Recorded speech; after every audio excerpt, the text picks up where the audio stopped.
रुई के गालों की तरह नरम और मुलायम आज मैंने माश की दाल के दही बड़े बनाए हैं। ये बिल्कुल जालीदार दही बड़े बने हैं। आप इसे एक दफ़ा बनाकर 2 महीने तक इस्तेमाल कर सकते हैं। तो चलिए देख लेते हैं कि हमने इसे किस तरह बनाया है। अस्सलाम वालेकुम, मेरा नाम है शाहीन और मैं अपने किचन में आप सबको खुश आमदीद कहती हूँ। आज मैं अपने किचन में रमज़ान स्पेशल बहुत ही मज़ेदार माश की दाल के नरम और मुलायम दही बड़े बना रही हूँ। दही बड़ों को किस तरह महफूज किया जाता है, इसके साथ ही हम एक बहुत ही स्पेशल दही बड़ा मसाला भी बनाएंगे। माश की दाल के दही बड़े बनाने के लिए मैंने 1 कप माश की दाल ली। इसे अच्छी तरह से साफ़ किया और 4-5 घंटे पहले मैंने इसे भिगो दिया था। भीगने से दाल बहुत ज़्यादा नरम हो जाती है। आप देख सकते हैं कि दाल हमारी कितनी नरम हो गई है, आसानी से ये टूट रही है। इस दाल का तमाम पानी मैंने निकाल दिया है। ये मैंने एक ग्राइंडर जार लिया है। अब हमने दाल को इसके अंदर डाल देना है। हमने इस दाल का जो है पेस्ट बनाना है। मैं तमाम पानी दाल का पहले ही निकाल चुकी हूँ। अब मैं तमाम दाल ग्राइंडर जार में डाल देती हूँ। मैंने तमाम दाल ग्राइंडर जार में डाल दी है। ये मैंने आधा कप पानी लिया है। अभी मैंने थोड़ा पानी बचा लिया है। अगर मुझे ज़रूरत महसूस हुई तो मैं ये पानी भी डाल दूँगी। अब मैं इसका पेस्ट बना लेती हूँ, लेकिन हमने थोड़ा सा दरदरा पेस्ट बनाना है। पेस्ट हमारा तैयार है। मैं इसे बाउल में निकाल लेती हूँ। जो पानी हमने बचाया था आधे कप में से, वो पानी भी मैंने इसके अंदर डाल दिया था। मैं फटाफट तमाम पेस्ट बाउल में निकाल लेती हूँ। पेस्ट को मैंने बाउल में निकाल लिया है। मैं आपको चेक भी करा देती हूँ कि ये देखिए थोड़ा सा आपको दरदरा सा नज़र आ रहा होगा। इस तरह दही बल्ले जो है हमारे बहुत ही टेस्टी बनते हैं। 1 चाय का चम्मच मैं इसके अंदर सफ़ेद ज़ीरा शामिल कर रही हूँ। आधा चाय का चम्मच हम इसके अंदर नमक डाल देते हैं। अब इस पेस्ट को हमने हाथों की मदद से एक ही डायरेक्शन में अच्छी तरह से फेंट लेना है। मुझे हाथों से प्रैक्टिस है, इसलिए मैं हाथों से ही फेंटूंगी। जितना अच्छा आप इसको फेंटेंगे उतने ही फूले फूले और नरम आपके दही भल्ले तैयार होंगे। मैं तकरीबन 8 से 10 मिनट तक इसे एक डायरेक्शन में फेंट लेती हूँ। इस तरह इनमें हवा भर जाएगी और इसका कलर तब्दील हो जाएगा। 10 मिनट तक इस मिक्सचर को मैंने अच्छी तरह से फेंट लिया है। इसका हल्का सा कलर तब्दील हो गया है और साइज़ में भी ये डबल हो गया है। अब हमने थोड़ा सा मिक्सचर लेना है और पानी में डाल देना है। ये देखिए जी, ये ऊपर ही ऊपर तैर रहा है। इसका मतलब है कि हमने दही बड़ों का मिक्सचर जो है सही तरीके से फेंट लिया है। अगर आपका तह में जाकर बैठ जाए तो फिर आपने 2-3 मिनट इसको और फेंट लेना है। अब हम इसे 10 मिनट के लिए रेस्ट पर रख देते हैं, जब तक हम इसका बहुत ही स्पेशल दही बड़ा मसाला बना लेते हैं।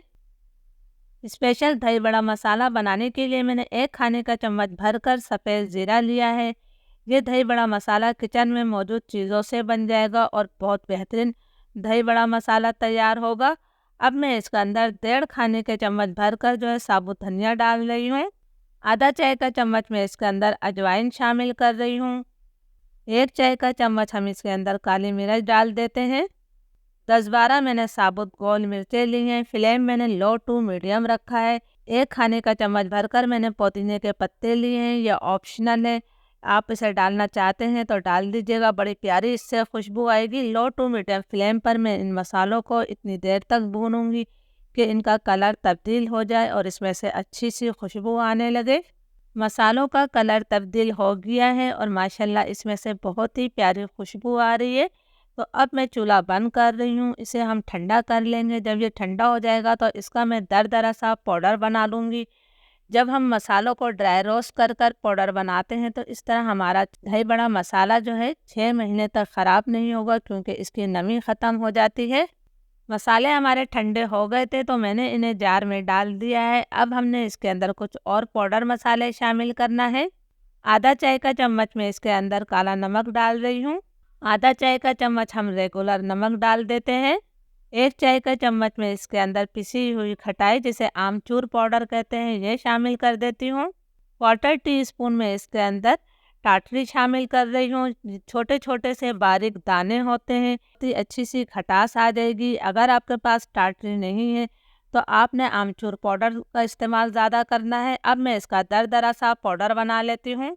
हमारा बेहतरीन दही बड़े मसाला तैयार है। इसे मैंने बाउल में निकाल लिया है। आप किसी भी एयर टाइट कंटेनर में इसे भरकर 6 महीने तक इस्तेमाल कर सकते हैं। ये 6 महीने तक ख़राब नहीं होता है। दही बड़े के मिक्सचर को रेस्ट पर रखे हुए 10 मिनट हो गए हैं, तो अब हमने इसे एक दफ़ा फिर अच्छी तरह से मिक्स कर लेना है। इस तरह आपके दही बड़े काफ़ी फूले फूले और नरम बनेंगे। तेल को भी मैंने गरम करने के लिए रख दिया है। हमारे दही बड़ों का मिक्सचर बिल्कुल तैयार है। तो चलिए अब हम दही बड़े बनाना शुरू करते हैं। मीडियम फ्लेम पर तेल को मैंने गरम कर लिया है और अब फ्लेम मैंने लो टू मीडियम कर दिया है। हमने इन दही बड़ों को लो टू मीडियम फ्लेम पर फ्राई करना है। एक कटोरी में मैंने पानी लिया है, इसमें आपने उंगलियों को डिप कर लेना है। इस तरह मिक्सचर जो है आपकी उंगलियों पर चिपकेगा नहीं। 6-7 दही बड़े डालने के बाद आपने दोबारा उंगलियों पर पानी लगाना है। आप देख सकते हैं कि मैंने बहुत ज़्यादा बड़े दही बड़े नहीं डाले हैं, इसलिए कि जब ये फूल जाते हैं और हम इन्हें पानी में डालते हैं तो ये अपने साइज़ से डबल हो जाते हैं। तो आपने भी दरमियाने साइज़ के ही बनाने हैं। आप देख सकते हैं कि ये ऊपर ही ऊपर तैर रहे हैं, इसका मतलब है कि हमने दाल को बहुत अच्छी तरह से फेंटा है। एक वक्त में जितने दही बड़े आएंगे फ्राई पैन में, मैं उतना डाल दूंगी। 1.5-2 मिनट हो गए हैं इन्हें फ्राई होते हुए, तो अब मैं इनकी साइड को तब्दील कर रही हूँ।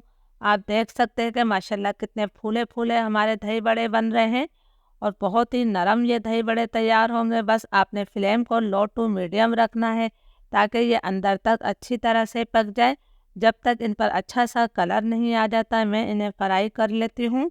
दही बल्लों को फ्राई होते हुए 6-7 मिनट हो गए हैं। माशाल्लाह इन पर बहुत ही प्यारा सा कलर भी आ गया है और ये अच्छी तरह से अंदर तक पक भी गए हैं। तो अब इसके तेल को अच्छी तरह से झटकते हुए हमने प्लेट में निकाल लेना है। आप देख सकते हैं कि इन दही बल्लों ने तेल को बिल्कुल भी नहीं पिया है। तो मैं तमाम दही बल्ले प्लेट में निकाल लेती हूँ। ये मैंने तमाम भल्ले निकाल लिए हैं, इन्हें अब हम साइड पर रख देते हैं और जो हमारे बाकी भल्ले रह गए हैं हम उन्हें भी फ्राई कर लेते हैं। जब तमाम दही बड़े मेरे फ्राई हो जाएंगे तो मैं आपको फाइनल लुक दिखाती हूँ। हमारे तमाम दही बड़े तैयार हो गए हैं और आप देख सकते हैं कि 1 कप दाल से कितने सारे दही बड़े बने हैं। मैं आपको इसे तोड़ के भी दिखाती हूँ कि ये अंदर से कितने जालीदार है। जब इस तरह जालीदार दही बड़े हों तो इसका मतलब है आपके दही बड़े बिल्कुल परफेक्ट बने हैं। अब मैं इन दही बड़ों को जो है साइड पर रख देती हूँ ताकि ये मुकम्मल तौर पर ठंडे हो जाएं। ये मैंने आधा किलो दही लिया है। इसके अंदर मैं 2 चुटकी नमक शामिल कर रही हूँ। 2 चुटकी नमक आप ज़रूर डालिएगा। इसके साथ ही मैं इसके अंदर 4 खाने के चम्मच चीनी शामिल कर रही हूँ। आप चाहे तो पिसी हुई चीनी भी ले सकते हैं। अब हमने इस दही को जो है अच्छी तरह से फेंट लेना है। दही भल्ले के दही को आपने बहुत अच्छी तरह से फेंटना होता है। दही को मैंने बहुत अच्छी तरह से फेंट लिया है, लेकिन दही हमारा अभी भी गाढ़ा है। तो ये मैंने आधा कप दूध लिया है, लेकिन अभी मैं इसके अंदर आधा दूध शामिल कर रही हूँ और इसको अच्छी तरह से मिक्स करके देखती हूँ कि मुझे मज़ीद दूध की ज़रूरत है या नहीं। जो हमारे पास आधा कप में से दूध बाकी था वो भी मैंने शामिल कर दिया है और आप देख सकते हैं कि दही की थिकनेस इस तरह होनी चाहिए, यानी ये बिल्कुल परफेक्ट दही है। अब हम इस दही को 10 मिनट के लिए रेस्ट पर रख देते हैं। दही बड़े हमारे ठंडे हो गए हैं। एक बाउल में मैंने पानी लिया है। मैंने दही बड़ों को जो है इस तरह के शॉपर में रख दिया है। इसे मैं डीप फ्रीज़र में रख दूंगी। जब भी हमें ज़रूरत होगी तो हम इसमें से दही बड़े निकालेंगे और उसे नीम गर्म पानी में जो है 10 मिनट के लिए भिगो कर रख देंगे। लेकिन अभी जो मैंने पानी लिया है वो नॉर्मल पानी है। सिर्फ आपने जब डीप फ्रीज़र से निकालना है जब आपने नीम गर्म पानी लेना है। बाकी दही बड़े मैंने पानी में डाल दिए हैं और इसे हमने चम्मच की मदद से हल्का सा डिप कर देना है और इसे भी अब मैं 10 मिनट के लिए छोड़ देती हूँ। दही बड़ों को पानी में रखे हुए 10 मिनट हो गए हैं। अब हमने एक दही बड़ा उठाना है, उसे दोनों हाथों की मदद से हल्के हाथों से दबाते हुए इसका तमाम पानी निकाल देना है। मैं इसको दबाते हुए इसका पानी निकालूंगी और इसे जो है दही में डालती जाऊंगी। तो फटाफट मैं तमाम दही बड़ों को पानी निचोड़कर दही में डाल देती हूँ। तमाम दही बड़ों को मैंने दही में डाल दिया है। अब जो हमने दही बड़ा मसाला बनाया है वो आपने हस्बे ज़रूरत इसके ऊपर डाल देना है। इससे दही बड़ों का जायका कई गुना बढ़ जाएगा। अब मैं इसके ऊपर हस्बे ज़रूरत हरी चटनी शामिल कर रही हूँ। ये वही हरी चटनी है जो मैंने आप लोगों को बनाना सिखाई है। इसका लिंक मैं डिस्क्रिप्शन बॉक्स में दे दूँगी। अब मैं इसको ऊपर इमली की खट्टी मीठी चटनी डाल रही हूँ। इसका लिंक भी मैं डिस्क्रिप्शन बॉक्स में दे दूँगी। ये भी मैंने आप लोगों को हाल ही में बनाना सिखाई है। आपने भी दही बड़ों की ये मज़ेदार रेसिपी को ज़रूर ट्राई करना है। रेसिपी अच्छी लगे तो लाइक और शेयर कीजिएगा। इजाज़त दीजिए, दुआओं में याद रखिएगा। अल्लाह हाफिज़।